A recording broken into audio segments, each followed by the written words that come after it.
Okay, everyone, today's video is going to be about shipping. And no, I'm not going to give you any discounts or any discount codes about shipping because you know what?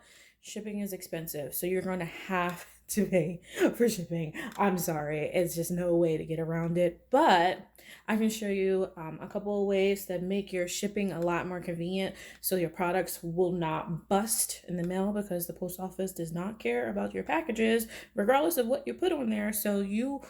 I'm gonna show you some things, some tricks, so that I know that my packages are gonna arrive safely, undamaged, and save a lot more money going forward. When I don't have to reship out items. So I'm gonna show you right now. All right, so this is the shipping supplies that I use for all of my orders.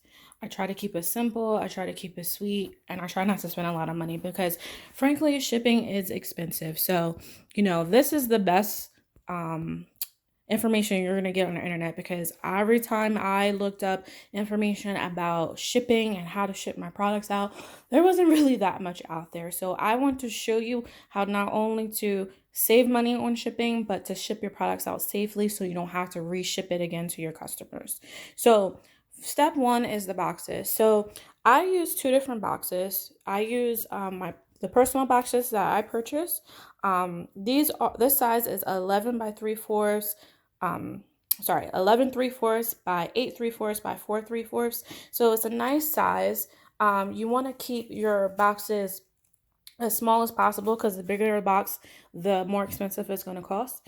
And also, something that people don't really talk about is keeping your products small because I know you want to give your customers an experience. You want to make sure they get a lot of product for their hair, but you have to really consider how much that's going to cost to ship to people.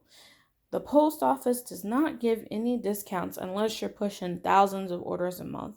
And so if you're just getting started, you're not going to have those numbers. So I would recommend keeping your bottles no higher than 10 ounces. And I know that's small, but you want to be able to offer an opportunity to ship your products out for free. That should be an incentive for all your customers. You offer free shipping at some point. So the heavier the box, the more expensive it's going to be on you to ship it out. So keep that in mind. So back to the boxes.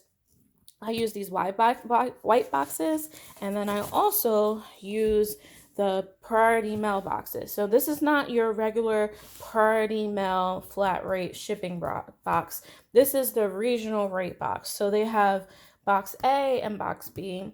Box B is 12 by 10 by 5. So I like box B because I can fit about like 5, 6, 7 products in here. So this box is pretty big. There's a box A where I can fit maybe 2 to 3 products in here. So those are great because these are free. You do not have to pay for these boxes. It's wonderful. You can just put regular tape and then your label on there and then you're done. Also, what I use is good packing paper. Now, at first, I was using bubble wrap, and bubble wrap is very time consuming and it takes a lot of space up if you're running your business from at home. So, you want to invest in some thick quality packing paper. This is not cheap stuff. You can see that it has little bumps, there's little textures on it, and it's nice and really hard so that when you're stuffing your boxes, that everything is going to sit in there nice and snug and it's not going to bounce around. So this is something that you absolutely need when you're shipping out your products. Number two, what you need next is electrical tape. So I thought that I could just ship out my products and not wrap the labels because honestly, I just thought the electrical tape looked kind of tacky. But it's something you absolutely need because I don't care how tightly you put this sucker on here, like something is going to fall off eventually. So you want to make sure that you just be ahead of the game and wrap your bottles up. That's going to save you money later down the line because if the post office is damaging your products, that looks bad on you. The customer is not going to think, oh, well, the post office busted my bottle. No, they're going to blame you and they're going to expect you to replace it. So you want to make sure you do everything you can to not only, make your packaging look nice, but you want to ship out your stuff safely so you're not spending more money later down the line. So I bought white electrical tape because that actually matches what my bottles look like. So I only use white. I don't use black, but the electrical tape comes in multiple colors. So say if your packages are red, they have red electrical tape, they have pink, they have blue. So there's no excuse. Wrap it up, make it look classy, try to make it as classy as possible. But the customer is really going to appreciate the fact that you really took time to make their stuff come not only professional looking but safe. Number two, what I use is this packing tape. So this is what I use on my white boxes. I don't use the regular tape because I just feel like it's just an extra thing to brand. It's extra branding. It's not that expensive for this packing tape, and it's a really strong tape. You can see that it has the strings in between the tape, so it gives it an extra hold. But you can see I put my website and I put my Instagram handle and my Facebook handle, and then my logo is front and center. So when I go to the post office or to UPS, when people look at this, they're like, oh, well, you have your own business, and I can tell them about my business. It's a good talking point, and then I can direct them to my website so they can make purchases on their own. And then I imagine the conversations that happen as this is shipping and people are looking at my box. So this is excellent branding. I only use this on my white boxes when I deliver, when my customer qualifies for their products to be shipped through UPS. So this is excellent. Another thing is I use fragile stickers. Now, these fragile stickers are very important, and not saying that your products are going to not arrive broken, because that's definitely going to happen regardless of what kind of sticker you put on there. But it shows the customer that you're taking extra care with making sure that their package arrives safely. So I usually place these stickers right next to the address. So when the mailman or whoever delivers the packages are looking at the customer's address, they can see, hey, fragile, handle with care, and hopefully, fingers crossed, that they actually do handle the package with care, because if they don't and they break it, I have to turn around and replace it. So make sure you put this on there. And even if it arrives broken, at least the customer knows that you tried to make sure and you do everything that you could to make sure the package arrives safely. Another thing that I like to use is thank you cards. So this is not my actual thank you card. This is another card that I insert in my package. It's about me. There's me. I'm right there. Hey. This is my story, and this is about my brand. Now, I'm changing this because I just think this is too long. I get really passionate and I write like 10 paragraphs, but I'm going to change that. But I love inserting this into this because it's just another form of branding, another way you can set your brand aside. I actually also seen a brand put, how to use their product, recommended products. They even put discount codes in their packages. So that's something that you can consider on doing for your own personal brand. I've tried to look up, how people put their inserts in for their packages, and I couldn't really find anything online when I started my business. So by all means, copy off of me, because I don't care. And then this is my sponge that I use for my tape. This tape is not regular tape, so I use the sponge on the back of this so that it can adhere to the boxes. And then regular tape. We all need regular tape.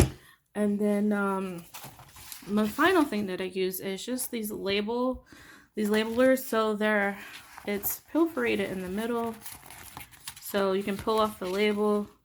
I'm sorry, I'm working with one hand, but you can pull off the label and you can print 2 labels on here. These come in a pack of like 200, and it's 400 labels. So you can print this off with your computer, and you can put these labels on your packages. when I started, I was printing out regular paper, which was stupid, and I wasted so much time. But I printed off with regular paper and then taped it to the boxes, and I was wasting so, because tape is expensive too. Actually, all of this is expensive. There's no discount, there's no freebie. You gotta pay for it, but you have to work the cost of your shipping into your prices. So this is something to take into account, because my shipping prices, I try to keep them as low as possible, but at some point, the customer is going to have to pay for shipping. I'm not Amazon, I'm a regular person. So, I'm try to work with people, but just factor all of this in when you are starting your brand, how much all of this is going to cost, and work it into your prices for your products so that you can offer free shipping, because that's what people care about nowadays is free shipping, free shipping. Try to work it out. So what I'm going to do for you now, I'm going to pack up a couple of orders so you can see how the boxes look, what I use to package the box, so you can see how everything turns out at the end. Cooking soul,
So I really hope this video was helpful. Hopefully I'm able to help you figure out what to use for your shipping so that you could save money and not waste money on shipping, and ship it out safe so things won't bust in the mail.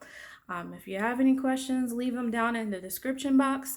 I'll try to leave the links to all the packaging material and the details below. If you enjoyed this video, please like, comment, and subscribe. I said comment already, but you get the drift. All right, talk to y'all later.